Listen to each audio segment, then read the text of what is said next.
नमस्कार मित्रों, एक बार फिर से एक नए लेटेस्ट अपडेट के साथ देवो ऑनलाइन में ये सुमित आप सबका स्वागत करता है।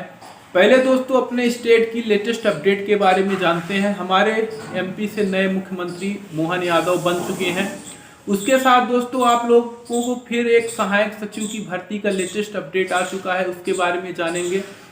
आप सब लोग बहुत सारे उसमें कमेंट कर रहे थे कि कुछ डाउट थे, कुछ गलत मैसेज भी आप लोग किए। आज सारे मैसेज का मैं topic by topic A to Z आपको जवाब देने वाला हूं।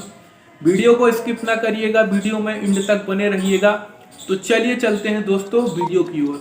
जैसे कि दोस्तों मध्य प्रदेश ग्राम पंचायत सहायक सचिव की भर्ती का अपडेट जो है तो अक्टूबर माह में आ चुका था। आप लोग देखे होंगे न्यूज में, मीडिया में, न्यूज़पेपर में, और जो इसकी ग्राम पंचायत की अपनी वेबसाइट है इसमें भी आप लोग देखे होंगे। फिर दोस्तों भर्ती में लगातार पोस्टपोन होता गया नोटिफिकेशन, क्योंकि विधानसभा का चुनाव था एमपी में, आप लोगों को ही मालूम भी था, अन्य स्टेटों में भी था। लेकिन दोस्तों बात ये चीज़ की है, उसने एक कमेंट अभी कल आया, मैंने शाम को देखा। उन्होंने बोला कि मेरा नाम भी ना लिया जाए वीडियो में। तो ये है कि ग्रेजुएशन में, 10th में, 12th में जो उनका सिग्नेचर है मार्कशीट में, तो ग्राम पंचायत सहायक सचिव का फॉर्म भरते समय वही सिग्नेचर होना जरूरी है। ऐसा कुछ भी नहीं है दोस्तों। एक्चुअल में जो आपने सिग्नेचर किया था 10th में, मार्कशीट के नीचे आपका है, 12th में है और कॉलेज में है, तो ये जरूरी नहीं है कि जो आपके मार्कशीट में आपका पर्सनल सिग्नेचर जो है वही आप फॉर्म भरते समय भी रखें। फॉर्म भरते समय जो आप सिग्नेचर कर रहे हैं, ध्यान रखिए, जब आप एग्जाम देने जाएंगे तो वहां पे सेम वही सिग्नेचर होना चाहिए आपका, प्लस वही फोटो होना चाहिए। फिर दूसरा कमेंट आया था मुरैना जिले से कि फेक वीडियो है। तो ग्राम पंचायत सहायक सचिव की भर्ती का जो लेटेस्ट अपडेट है, फेक नई वीडियो है। इसका जो नोटिफिकेशन आया था, मैं वीडियो के डिस्क्रिप्शन लिंक में इसकी ऑफिशियल वेबसाइट मेंशन कर दूंगा, क्योंकि इस भर्ती का जो अपडेट है ना आपको किरण न्यूज एजेंसी में मिलेगा, न सरकारी रिजल्ट.com वेबसाइट में मिलेगा। इसकी जो ग्राम पंचायत की भर्तियाँ आती हैं, इनकी अपनी पर्सनल वेबसाइट होती है ग्राम पंचायत की, वहाँ से आप देख सकते हैं। तो कोई भी फेक इंफॉर्मेशन या फेक वीडियो मैं नहीं लेके आता हूँ इसमें। मैं अक्टूबर माह में आया हूँ देवो ऑनलाइन में, तो इस चैनल में मेरा आने का मकसद यही है कि आपको हर लेटेस्ट अपडेट से रूबरू कराना। कोई भी लेटेस्ट अपडेट से आप ना रह सकें, चाहे कोई लेटेस्ट भर्ती हो या ग्राम पंचायत की योजना हो, या फिर कोई ग्राम पंचायत की नई स्कीम आई हो, कोई भी हो, सारी चीज़ें आपको लेटेस्ट अपडेट से रूबरू कराना होता है। फिर ग्वालियर से कमेंट आया था कि सर ये जो सहायक सचिव की भर्ती है तो कब तक होगी। तो दोस्तों अब सहायक सचिव की भर्ती का जो है तो आ गया है फाइनल नोटिफिकेशन। मैं वीडियो के डिस्क्रिप्शन लिंक में इसका साथ में सिलेबस भी मेंशन करूंगा, आप मेरे वीडियो के डिस्क्रिप्शन लिंक में जाके देखा करिए। आप उस लिंक में क्लिक करेंगे तो डायरेक्ट इसका जो भी है आपको अपडेट चाहिए तो बेहतर तरीके से आप देख सकते हैं। तो भर्ती का जो नोटिफिकेशन है दोस्तों ये था कि 29 दिसंबर से फॉर्म भरा जाएगा, लेकिन भर्ती का जो नोटिफिकेशन है अभी तक की न्यूज ये आ रही है कि जनवरी माह में ही इसका फॉर्म भरा जाएगा। जनवरी माह में ही इसका जो पूरा ऑनलाइन प्रोसेस है, 7 दिवस के लिए पोर्टल खुलेगा, 7 दिवस के अंदर आपको फॉर्म भरना है।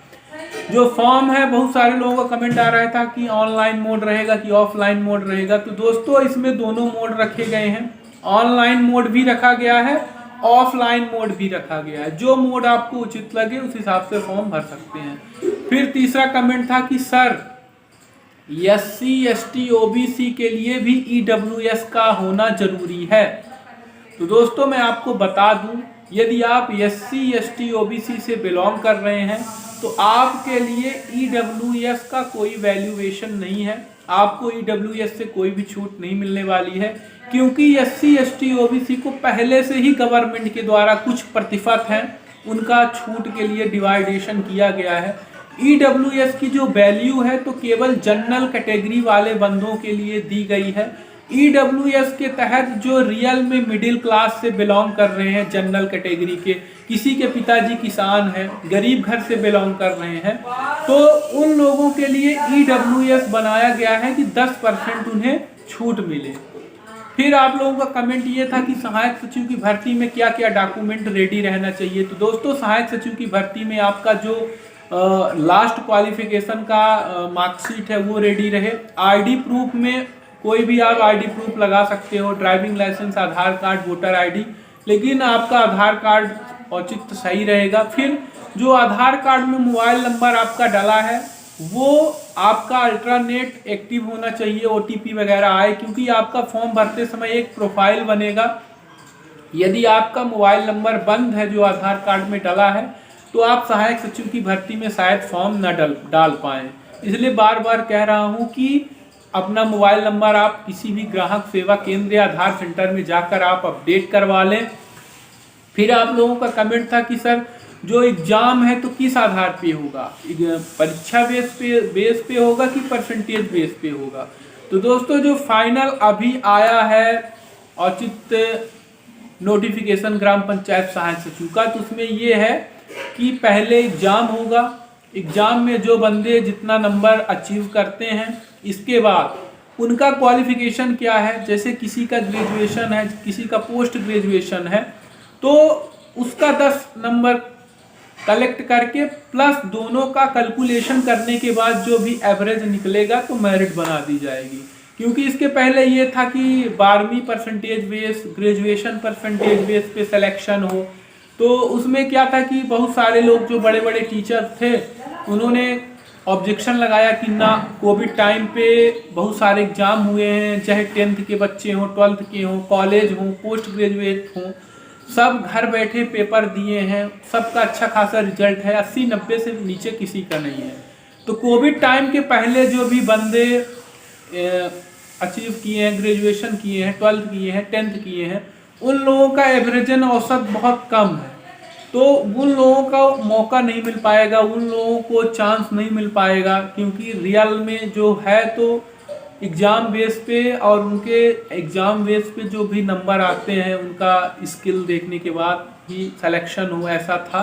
इस वजह से परसेंटेज बेस को पूरी तरह से हटा दिया गया है, क्योंकि जैसे ग्रामीण डाक सेवा की जो भर्ती आती है तो उसमें परसेंटेज बेस पे सिलेक्शन होता है, उसी आधार पर ग्राम पंचायत सहायक सचिव की भी भर्ती होती थी कि जैसे आपके ग्राम पंचायत से 10 बंदे फॉर्म भर दिए, 10 बंदों में जिसका एवरेज औसत परसेंटेज ज़्यादा होता था उसी को सिलेक्शन मिल जाता था।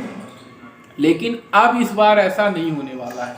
इस बार पहले एग्ज़ाम होगा, एग्ज़ाम ही आपका सिलेक्शन डिपेंड करेगा। जो नंबर आप अचीव करेंगे वही आपको सिलेक्शन तक ले जाएगा। और सिलेबस क्या है, सिलेबस नॉर्मल ही सामान्य रीजनिंग रहेगी, सामान्य मैथ रहेगी, नॉर्मल साइंस रहेगी और नॉर्मल हिंदी रहेगी। इंग्लिश पैटर्न को हटा दिया गया है। तो दोस्तों फिर बहुत सारे लोग बोल रहे थे कि सर मैं इंग्लिश मीडियम से हूँ तो इसमें फॉर्म भर सकता हूँ कि नहीं। तो जब आप ग्राम पंचायत सहायक सचिव का फॉर्म भरेंगे तो वहाँ पे आपको लैंग्वेज सेलेक्ट करने के लिए 2 कैटेगरी मिलेगी, हिंदी मीडियम की इंग्लिश मीडियम। जो भी आप वहाँ सेलेक्ट करेंगे तो उसी आधार पे आपका ऑनलाइन पेपर होगा। हालांकि एग्ज़ाम जो ऑनलाइन अब होते हैं तो उनमें दोनों मीडियम रहते हैं, हिंदी भी रहती है, इंग्लिश भी रहती है। चाहे हिंदी मीडियम के छात्र हों उनके सामने भी क्वेश्चन आते हैं तो हिंदी से भी रहते हैं, नीचे इंग्लिश से भी ऑप्शन दिए रहते हैं। तो यदि आप मीडियम सेलेक्ट कर लेते हैं तो ठीक है, नहीं सेलेक्ट कर पाते हैं तो फिर भी कोई दिक्कत नहीं है। फिर इसके बाद बहुत सारे लोगों का कमेंट आ रहा था कि सर क्या इसमें EWS का कंपलसरी होना ज़रूरी है।